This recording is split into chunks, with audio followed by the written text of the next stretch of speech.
Kona, I had a lot of fun working with you today. I'm glad that you settled down. You see, she's a lot more comfortable with me than she was in the first video, and this is her roadmap to success. Now, her primary issue that what her guardian called me in for was separation anxiety, and separation anxiety is basically a panic state that the dog goes into when it's left alone. This is usually a result of the dog not having rules and structure and getting the perception that it is either in charge of the human or the human lavishes so much attention on the dog feels incomplete if the dog is not with the human. So this is where a lot of dogs will destroy the side of the wall near your door. They're trying to get out the door to go find the human. So what I like to do is I like to flip what I call the leader-follower dynamic, so the dog identifies being in a follower position, not in a leadership position. And I think the family were doing a lot of small, minor things that were giving the dog that confusion. So the first thing we did was we talked about increasing her exercise. She actually gets more exercise than almost all my clients together. Well, not together, but she gets a good amount of exercise. But I think if we can incorporate a doggy backpack, that might help things out. Doggy backpack is, don't get a cheap one, don't get a super expensive one. It'd probably be in the $50 to $100 range. Doggy backpack is like a saddle bag that goes over the dog. It's kind of almost like a harness. And then you can fill it up with bottles of water or sand or things like that. The weight makes the walk more efficient. It also gives the dog a job, which helps them feel a little bit better and more cooperative on the walk. I can't chase a squirrel right now. I'm carrying some stuff for my humans. We also went over ways to add a little bit of structure. Well, discipline maybe is a better way to put it. So we did that first by going over rules.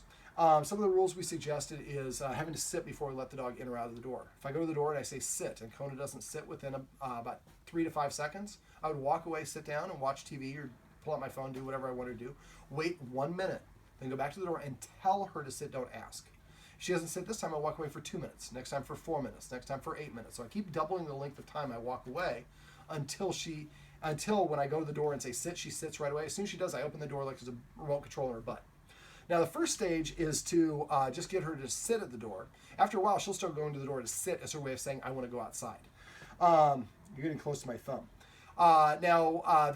Once I get to the point where I can have the dog come and sit at the door, my next step would be to have the dog on a leash and slide the door open, swing it open. And the dog should have to stay in a sit in order to be able for me to open the door several times. That helps the dog develop self-control because there's nothing but air between me and the door.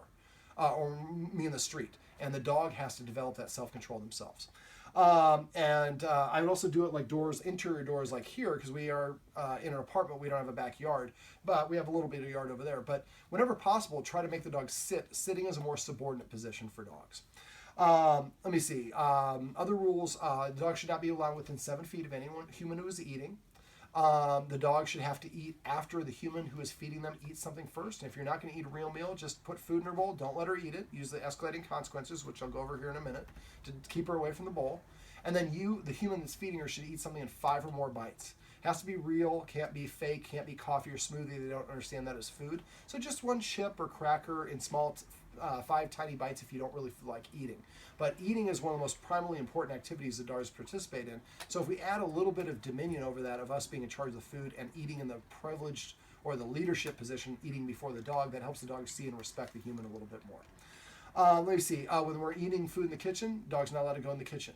The rest of the time, the dog can come and go as they please. Let me see. In order to achieve that, we're going to use the escalating consequences to disagree with the dog. The first escalating consequence is a hiss. Remember, we have 10 hisses. A level 1 hiss, like to a level 10, more like so that you can get the response from your dog. The hiss is best used before the dog does the wrong thing. Once the dog's done the wrong thing, the second thing to do is abruptly stand up. Consequence 2 is abruptly standing up. Remember, your authority goes whatever direction your chest is pointing at. So imagine that there's a flashlight in your belly button. So when you stand up abruptly, the dog is going to take a step back, then it's going to move to the right or the left to identify, are you talking to me? So wherever the dog goes, you pivot and keep it in front of you until it's stationary. Stand, sit, or lie down. As soon as it sits, I take 1 step backwards. So left, right, stop. Wait 1 second. Then I can go back to doing what I'm doing. When the dog sits, or stands, sits, or lies down saying, I'm challenging you less, you step back to say, I appreciate you challenging me less. Then you pause at the end to say, period, end of discussion. Then you go back to doing what you're doing. That's the second escalating consequence. The third escalating consequence is to march directly at the dog. When I say march, I don't mean moving, stopping your feet. I mean moving briskly towards the dog to give the dog almost like a flinching experience. Now, you keep marching at the dog until the dog turns sideways or greater away from you. If it just backs up and is still facing you, it's still challenging. So as soon as your dog turns perpendicular to you, you stop. Now, when you stop, make sure your feet are together, and then you go back to the second consequence. You're pivoting until that dog is stationary. As soon as it's stationary, you take 2 steps backwards, pause 1 second, then go back to doing what you're doing. That's the third escalating consequence. The only time the third doesn't work is if the dog is in a designated no-dog zone.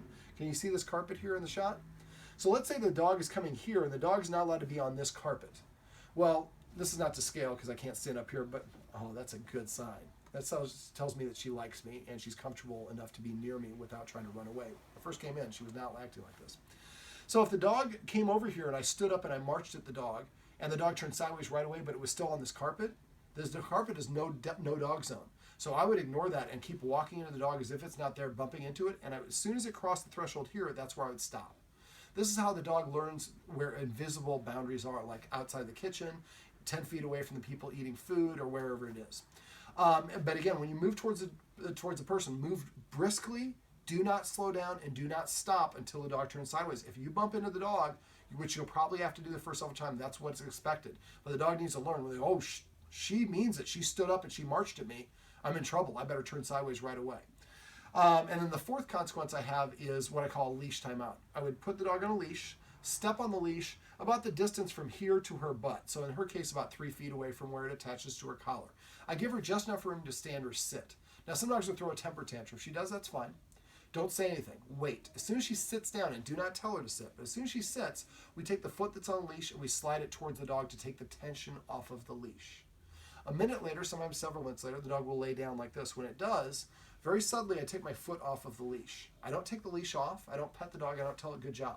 Any 3 of those things tell the dog we're done, and then the dog will just go back to doing what it was supposed to do, what it was doing that we don't want it to do. So once the dog is laying down and is nice and calm, we've taken the tension off the leash, we just take our foot off. Now the dog is free, but it doesn't realize it. Now, it's dangerous for a dog to walk around dragging in a leash unsupervised. They can get it injured, so that should be only under supervised conditions. But if a minute or 2 go by and then she starts barking at someone again, yes, oh, she's very comfortable, then I just step on the leash and reapply the consequence. Or if a couple minutes go by and she's being good, then I can detach the leash. It's not quid pro quo. But what we're saying is if you're going to be defiant, the consequence is you lose all freedom to the whole house. And as soon as you return to a calm and balanced state of mind, freedom is restored. And at first you're going to have to hiss, stand, march, then leash timeout. After a while it'll be hiss, stand, march, no leash. Then hiss, stand, then just hiss.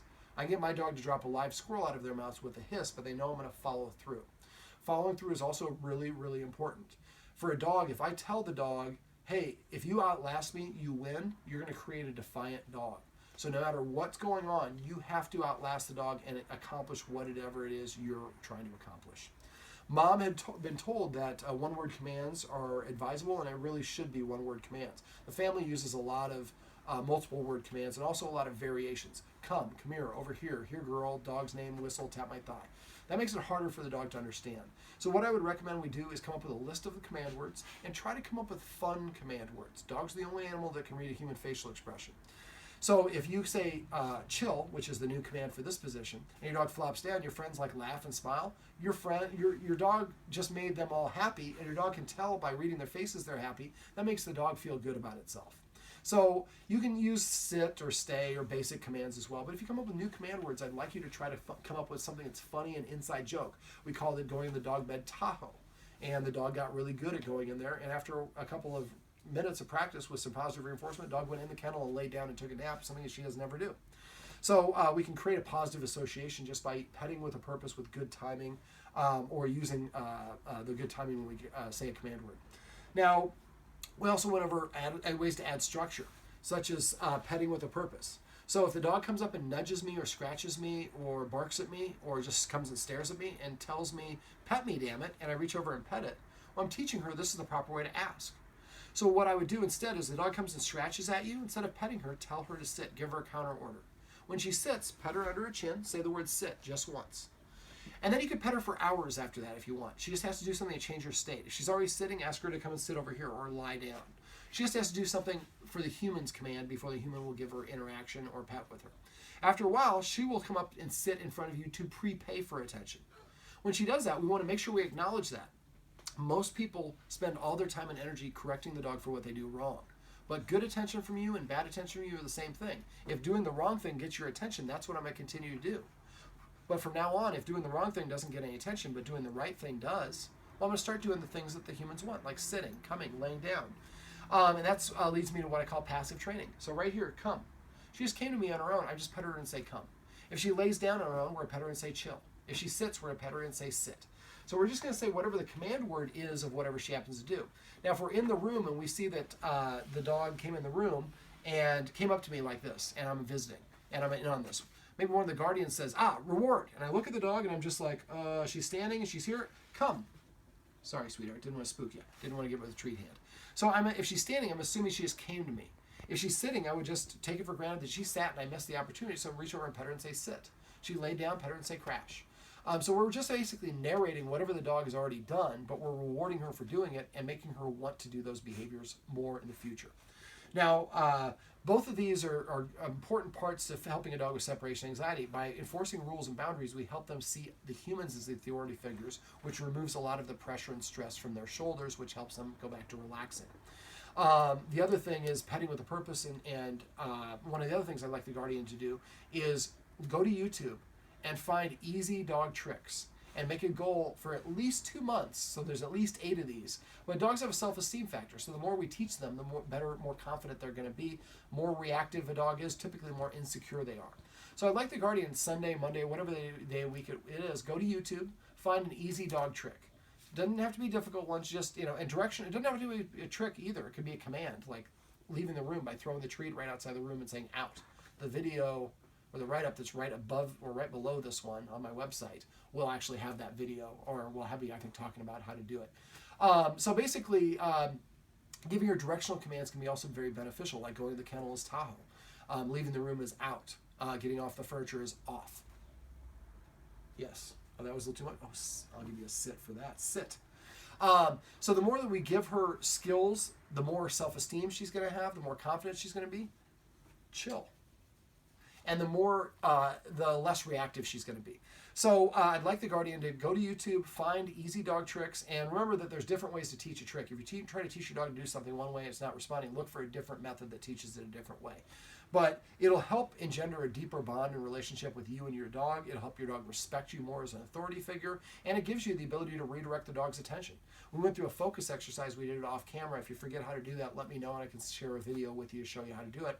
But that's a great way to redirect the dog's attention from the mailman or the sounds or sights or whatever is going on. She's very reactive, and there's a mouse farted, and she spooked herself. She's just, I think she's on duty 24/7. So the more the humans enforce rules and boundaries, provide structure, pet with a purpose, reward desired behaviors, the less responsibility she's going to feel. And this is what we're looking for. This is about as relaxed as you could possibly get. When I first came in, she was ready to bite me in the butt. Now she's like, I'll roll over and give you the most submissive position I can because I trust you. Now, one of the things I did was I didn't try to pet her to show her I'm a good person. I respected her personal space. Every time she started licking her lips, when I started reaching for her, I stopped engaging with her. When I reached for her, if she moved away, I stopped and left my hand there. I didn't continue to forcefully try to pet her because I'm going to show you what I'm doing is a good thing. If I think you're creepy and you're chasing me and you're just saying, I'm just going to give you a massage, I still find you creepy. I don't want you to chase me. I prefer you don't bite me. But it's the same sort of thing. By just reaching out and the dog showing I'm not comfortable with that and moving away, and the human not following through can help build trust. That's also a bite. This is a play bite. Ah! So when a dog touches me with its teeth, teaching bite inhibition is really important. So anytime the teeth touch me, I'll go ahead and try to mimic one here. Ah! And then I can go back to playing. So you yelp like a little girl, and then retract, and that's how dogs communicate with each other. That was too much. We want her to understand is under no circumstances can you ever put your teeth on a human. She might not mean anything by it, but it might turn out to be something that does cause some problems. Okay, feeding. Make sure that she's fed after the humans who is feeding her eat something first. If she leaves any food in her bowl, we're going to pick up the bowl, we're going to dump it. We'll be done in a sec. And then, and again, she only eats after the human who's feeding her eats. And again, when you have when we take her back up to school, one of the things, if we're going to meet people, we should try to meet outside. And if she starts to associate that it's a great walk, every time a new person comes around, she kind of likes that. So what I would do is I would walk, and she always walks on the right side. So I would have your friend walking on the right side as well. So it's human, dog, human. And you want to use the martingale and have the leash short like I showed you, but don't wrap it around your wrist this time. As you're walking, just walk around the block. Doesn't have to be a super long walk. As the dog gets, first the dog might be trying to stay away from the person. You know, just keep on walking. Then eventually what we're going to do is we're going to, when she's not paying attention, hand the leash to this person. But you want to hand it in such a way that the leash doesn't really move very much. Then suddenly she's going to look up and realize my human isn't holding the leash. This other new human, Chill, is holding my leash. Now that person's in a leadership position. That person joined her on an activity that she likes. She met him when she was outside, so she feels more comfortable and confident because she wasn't as confined in. And the person's associated with a positive experience. Now something else we can do is teach her to catch. So when people come in, we can toss treats to her. This allows us to keep distance, but also engage with the dog using positive reinforcement. Now remember, when you're teaching your dog to catch, that's still a bite. I would have yelped. We're not going to go 1, 2, and throw it on the third one. We're going to throw it on the first one. And we're going to try to throw it in such a way that the treat's just going to basically go into the dog's mouth if it just opens its mouth. Now first it's going to hit the nose and bounce off. Then you want to immediately pick up the treat and then repeat the process. The only way the dog gets the treat is if it catches it out of the air. Once it's on the ground, it's not going to get it. If she's quick, you can have somebody sitting next to her. As soon as it hits the ground, pick it up and give it back to the person. When I taught my dog to do this really well, I would toss from across the room and it would hit his nose just out of, he didn't catch it properly. And at the end, he would have like 50 treats on the floor around him. He understood he was not allowed to eat them. Now, a leave it exercise is also helpful. But I think this dog already knows a leave it exercise. But the stay is the last component that I want to talk about. This, we don't want to allow dogs to chew on anything that's inappropriate. And I can see that this dog has chewed on the back of this shoe. Now, sometimes we'll give the dog, well, this is an old shoe, I'm done with it, you can chew on it. Well, she can't tell the difference between this and a new shoe. Now, one of the things I try to do is eliminate temptation initially. Dogs get in behavior patterns. So their shoes smell like us. And if I miss you, I really want to absorb you, well, the closest thing I can do is eat your shoe. It's really a term of endearment. But what we want to do is just remove anything that the dog has access to chewing on inappropriately so they don't develop a habit of doing that. But going back to when we have roommates come over, walking them like I described and eventually handing them a leash would be really helpful. The tossing the treats, get to the point where you can toss the treats and your dog's snatching it out. So when I toss it and a dog does catch it in the air, I say the word catch.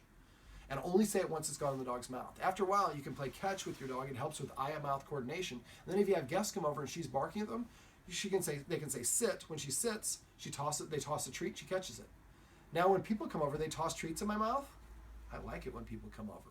We're creating a positive association. We're allowing her to do it at distance. And again, if she wants to move away from someone, let them move away. Don't tell them. Make sure you respect her personal space. If she communicates, I'm not comfortable, and you continue trying to pet her, she's going to let you know through a nip or a bite or other ways of communicating. So we need to understand, and we want her to trust us and understand that when the human comes over, good things happen.